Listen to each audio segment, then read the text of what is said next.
దేశ ఆర్థిక వ్యవస్థలో రియల్ ఎస్టేట్ రంగానికి ఎంతటి ప్రాధాన్యత ఉందో ప్రత్యేకంగా చెప్పాల్సినటువంటి అవసరం లేదు. ఒక దేశంలో ఇళ్ల కొనుగోళ్లు, నిర్మాణాలు, కొత్త ప్రాజెక్టులు, వెంచర్లు, పెట్టుబడులు జోరుగా ఉంటే ఆర్థిక వ్యవస్థలో చలనం ఉందని అర్థం చేసుకోవాలి. ఎందుకంటే రియల్ ఎస్టేట్ అంటే కేవలం ఇళ్ళు, ప్లాట్లు మాత్రమే కాదు. దానికి అనుబంధంగా సిమెంటు, స్టీలు, ఇసుక, electrical, plumbing, interior, furniture, banking, housing loans, ఉపాధి ఇవన్నీ కూడా వాటి పరిధిలోకి వస్తాయి. ఇలా వందల రంగాలు కలిసి కదిలే ఒక భారీ ఎకానమీ చక్రమే రియల్ ఎస్టేట్. అయితే ఇప్పుడు అదే రంగం మళ్ళీ నెమ్మదిగా బ్రేకులు వేస్తుందన్నటువంటి సంకేతాలు దేశవ్యాప్తంగా కూడా స్పష్టంగా కనిపిస్తా ఉన్నాయి. తాజాగా వెలువడినటువంటి గణాంకాలు చూస్తే 2026 ఏడాది తొలి 3 నెలల కాలంలో దేశ రియల్ ఎస్టేట్ మార్కెట్ గణనీయంగా మందగించినట్లు తెలుస్తోంది. జనవరి నుంచి మార్చి మధ్యకాలంలో దేశంలోని కీలక నగరాల్లో మొత్తం హౌసింగ్ అమ్మకాలు 98,761 యూనిట్లకే పరిమితమయ్యాయి. అంటే 1,00,000 యూనిట్ల దిగువకు పడిపోయినట్టని భావించాలి. ఇది గత ఏడాది ఇదే కాలంతో పోలిస్తే 13% తగ్గుదలగా రికార్డైంది. దేశవ్యాప్తంగా రియల్ ఎస్టేట్ మార్కెట్ను ట్రాక్ చేసే ప్రాప్ ఈక్విటీ నివేదిక ప్రకారం గత కొన్ని సంవత్సరాల్లో మార్కెట్ ఎంత బలహీనంగా కనిపించడం ఇదే మొదటిసారని చెబుతా ఉన్నారు. అమ్మకాలు తగ్గటమే కాదు, కొత్త ప్రాజెక్టుల విషయంలో కూడా పరిస్థితి అంత ఆశాజనకంగా కనిపించటం లేదు. మార్కెట్లో డిమాండ్ తగ్గిపోవడంతో కొత్త యూనిట్ల సరఫరా కూడా మందగించింది. దేశంలోని 9 కీలక నగరాల్లో కొత్తగా మార్కెట్లోకి వచ్చినటువంటి హౌసింగ్ యూనిట్లు 92,411 మాత్రమే నమోదయ్యాయి. ఇది కూడా గత ఏడాదితో పోలిస్తే 19% తగ్గుదల కనిపిస్తూ ఉంది. అంటే డెవలపర్లు కూడా ఇప్పుడు జాగ్రత్తగా అడుగులు వేస్తూ ఉన్నారని మనకైతే స్పష్టంగా తెలుస్తూ ఉంది. మార్కెట్లో కొనుగోలుదారుల స్పందన బలహీనంగా ఉండటంతో పెద్ద ఎత్తున కొత్త వెంచర్లు కావచ్చు, కొత్త టవర్లు కావచ్చు, కొత్త లాంచ్లు తీసుకురావడంలో బిల్డర్లు కొంత వెనుకంజ వేస్తూ ఉన్నారు. అయితే దేశవ్యాప్తంగా మొత్తం మార్కెట్ మందగించిన అన్ని నగరాల్లో పరిస్థితి ఒకేలా లేదని మనం చెప్పుకోవాలి. కొన్ని మార్కెట్లో ఇంకా కొంత కొనుగోలు ఉత్సాహంగా కనిపిస్తూ ఉంది. ముఖ్యంగా బెంగళూరు లాంటి నగరం కావచ్చు, ఢిల్లీ కావచ్చు, ఎన్సీఆర్ వంటి మార్కెట్లు కొంతమేర బలంగా నిలబడినట్లు విశ్లేషకులు చెప్తా ఉన్నారు. ఐటీ, కార్పొరేట్ ఉద్యోగాలు, migration, infrastructure development, high and housing demand వంటి అంశాలు అక్కడ అమ్మకాలను పూర్తిగా కూలిపోకుండా కాపాడుతూ ఉన్నాయి. అయితే దక్షిణ భారతదేశంలోని కొన్ని కీలక మార్కెట్లు మాత్రం ఆశించిన స్థాయిలో నిలబడలేనటువంటి పరిస్థితి అయితే చాలా స్పష్టంగా కనిపిస్తూ ఉంది. అందులో ముఖ్యంగా హైదరాబాద్ మార్కెట్ పరిస్థితి ఆందోళన కలిగిస్తూ ఉంది. గత కొన్నేళ్లుగా దేశంలోని అత్యంత వేగంగా ఎదిగినటువంటి రియల్ ఎస్టేట్ కేంద్రాల్లో హైదరాబాద్ కూడా ఒకటి. అయితే ఇప్పుడు అక్కడ రియల్ ఎస్టేట్ మందగమనం చాలా స్పష్టంగా కనిపిస్తూ ఉంది. 2026 తొలి 3 నెలల కాలంలో హైదరాబాద్లో మొత్తం 11,546 యూనిట్ల అమ్మకాలు మాత్రమే నమోదు కావటం జరిగింది.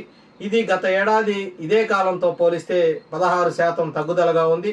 ఒకప్పుడు భారీగా లాంచ్లు, ప్రీ లాంచ్లు, హైరేజ్ ప్రాజెక్టులు, గేటెడ్ కమ్యూనిటీలు, లగ్జరీ అపార్ట్మెంట్తో హడావుడి సృష్టించినటువంటి హైదరాబాద్ మార్కెట్ ఇప్పుడు కాస్త నెమ్మదించినట్లుగా కూడా మనకు చాలా స్పష్టంగా కనిపిస్తూ ఉంది. హైదరాబాద్ పరిస్థితి మాత్రమే కాదు, చెన్నై మార్కెట్లో కూడా స్వల్ప మందగమనం మొదలైంది. అక్కడ కూడా అమ్మకాలు 4% తగ్గి 4,765 యూనిట్లకు పరిమితమయ్యాయి. మరోవైపు కోల్కతా, నవీ ముంబై, థానే, పూణే వంటి ప్రాంతాల్లో కూడా మార్కెట్ ఊపందుకోలేకపోతుందనే అభిప్రాయం చాలా స్పష్టంగా కనిపిస్తూ ఉంది. అంటే ఇది ఒక నగరానికి పరిమితమైనటువంటి సమస్య కాదు, దేశవ్యాప్తంగా కొనుగోలుదారుల మూడ్లో మార్పు వచ్చిందనే సంకేతంగా విశ్లేషకులు అయితే భావిస్తూ ఉన్నారు. ముఖ్యంగా మధ్యతరగతి, ఆ ఎగువ మధ్యతరగతి కొనుగోలుదారులు ఇప్పుడు ఇల్లు కొనడంపై మరింత జాగ్రత్తగా ఆలోచిస్తూ ఉన్నారని కూడా విశ్లేషకుల అభిప్రాయం.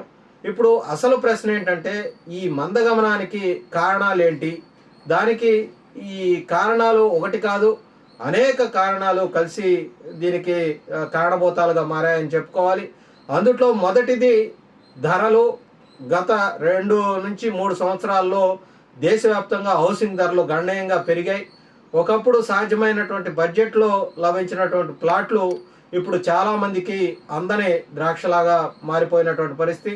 ముఖ్యంగా 1 కోటి లోపు ఇళ్ల సరఫరా తగ్గిపోవటం కూడా డిమాండ్ను బలహీనపరిచినటువంటి ప్రధాన కారణాల్లో ఒకటిగా భావిస్తూ ఉన్నారు. ఎందుకంటే ఎక్కువ మంది కొనుగోలుదారులు ఈ సెగ్మెంట్కే చెందినటువంటి వాళ్ళుగా చెప్పవచ్చు. కానీ మార్కెట్ మాత్రం ప్రీమియం, లగ్జరీ, హై టెక్ ప్రాజెక్టుల వైపు మళ్ళీపోవటంతో అసలు కొనుగోలుదారులు బలంగా ఉన్న వర్గం వాళ్ళంతా కూడా వేచి చూడాల్సినటువంటి పరిస్థితి ఎదురవుతా ఉంది. ఇంకొక ముఖ్యమైనటువంటి కారణం ఉద్యోగ భద్రత మీద నెలకొన్నటువంటి అనిశ్చితి. ముఖ్యంగా అధిక వేతనాలుండే ఐటీ రంగంలో ప్రస్తుతం పెద్ద మార్పులు చోటు చేసుకుంటా ఉన్నాయి. ఆర్టిఫిషియల్ ఇంటెలిజెన్స్, ఆటోమేషన్, గ్లోబల్ క్లయింట్ల ఖర్చుల నియంత్రణ, కొత్త హైరింగ్ మందగించడం వంటి అంశాలు ఉద్యోగుల భవిష్యత్తు మీద ఆందోళన పెంచుతూ ఉన్నాయి. ఒకప్పుడు నెలకు మంచి జీతం వస్తూ ఉంది కాబట్టి ఇల్లు కొనటం మీద వాళ్ళంతా కూడా దృష్టి పెట్టినటువంటి ఒక వర్గం ఇప్పుడు కొంచెం వేచి చూద్దాంలే అన్నటువంటి ఆలోచనలోకి వెళ్ళటం జరిగింది. ముఖ్యంగా హైదరాబాదు, బెంగుళూరు, పూణే, చెన్నై వంటి ఐటీ ఆధారిత మార్కెట్లపై దీని ప్రభావం ఎక్కువగా కనిపించే అవకాశం ఉందని విశ్లేషకులు చెప్తా ఉన్నారు. ఇండియా ఐటీ గ్రోత్ కూడా ఏఐ, జియో పాలిటిక్ టెన్షన్ల వంటి ఈ ప్రభావం చూపే అవకాశం ఉందని కూడా తాజా అంచనాలు అయితే సూచిస్తూ ఉన్నాయి. ఇక్కడితో కాకుండా అంతర్జాతీయ పరిణామాలు కూడా ఇప్పుడు భారత రియల్ ఎస్టేట్ మీద పరోక్ష ఒత్తిడి పెంచుతూ ఉన్నాయి. ముఖ్యంగా మిడిల్ ఈస్ట్ ఉద్రిక్తతలు, ఇరాన్ చుట్టూ నెలకొన్నటువంటి యుద్ధ వాతావరణం, దాని ప్రభావంతో ప్రపంచ చమురు ధరల్లో పెరుగుదల, ఇవన్నీ భారత మార్కెట్లపై ప్రతికూల ప్రభావం చూపిస్తూ ఉన్నాయి. ఇటీవల అంతర్జాతీయంగా చమురు ధరలు భారీగా పెరిగినట్లు రిపోర్టులు చెప్తా ఉన్నాయి. చమురు ధరలు పెరిగితే రవాణా ఖర్చులు పెరుగుతాయి, రవాణా ఖర్చులు పెరిగితే నిర్మాణ సామాగ్రి ధరల మీద ప్రభావం పడుతుంది. చివరికి అది నిర్మాణ వ్యయాన్ని పెంచేందుకు అవకాశం ఉంటుంది. నిర్మాణ వ్యయం కనుక పెరిగితే డెవలపర్లు ప్లాట్ల ధరలు తగ్గించే పరిస్థితిలో ఉండరు, వాటి ధరలు మరింత పెంచే అవకాశం ఉంటుంది. కొనుగోలుదారుడు ఆ ధరలు పెరిగిన నేపథ్యంలో వెనక్కి తగ్గుతాడు, మార్కెట్ మరింత మందగించే అవకాశం ఉంటుంది.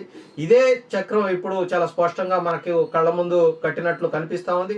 ఇప్పటికే మార్కెట్ ధరలో మరో చర్చ ఏంటంటే సిమెంటు, స్టీలు ధరలు ప్రస్తుతం పెరుగుతున్నటువంటి నేపథ్యంలో ఈ నిర్మాణ రంగానికి ప్రాణం లాంటి ఈ 2 ముడి పదార్థాల ధరలు పెరుగుతున్న నేపథ్యంలో బిల్డర్లకు ప్రాజెక్టు ఖర్చు గణనీయంగా పెరుగుతుంది. కొన్ని నివేదికలు, బ్రోకరేజ్ అంచనాల ప్రకారం 2026లో సిమెంటు ధరల్లో రికవరీ, పెరుగుదల కనిపించే అవకాశం ఉందని చెప్తా ఉన్నారు.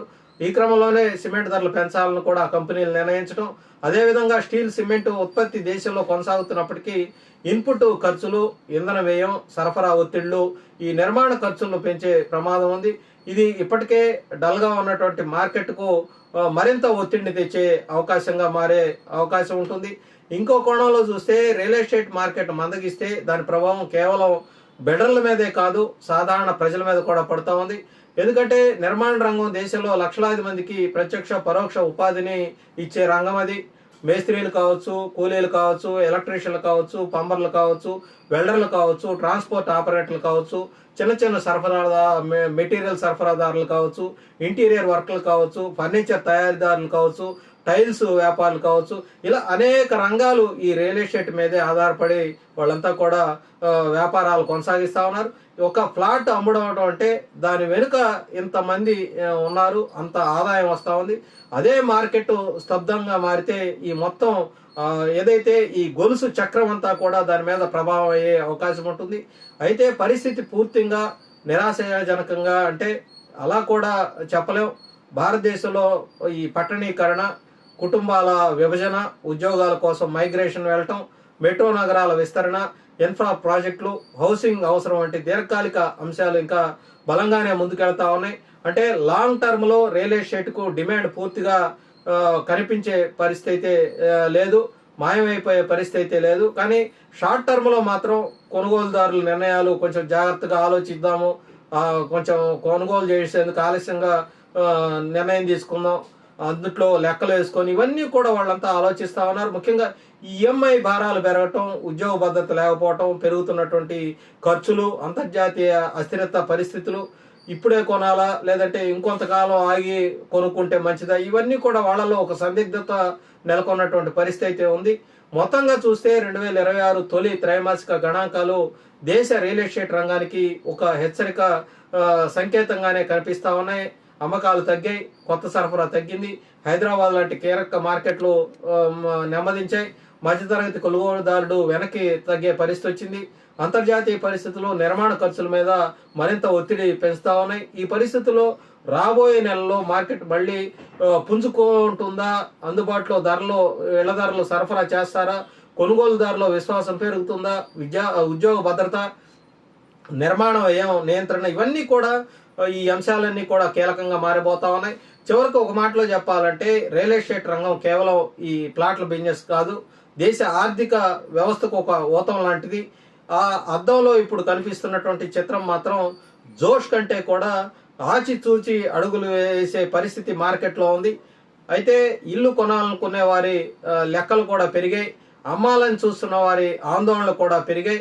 దేశ రియల్ ఎస్టేట్ మార్కెట్ మొత్తం కూడా ఇప్పుడు అదే మలుపులో ఒక కార్నర్లో నిలిచిపోయినటువంటి పరిస్థితి అయితే మనకు చాలా స్పష్టంగా కనిపిస్తూ ఉంది.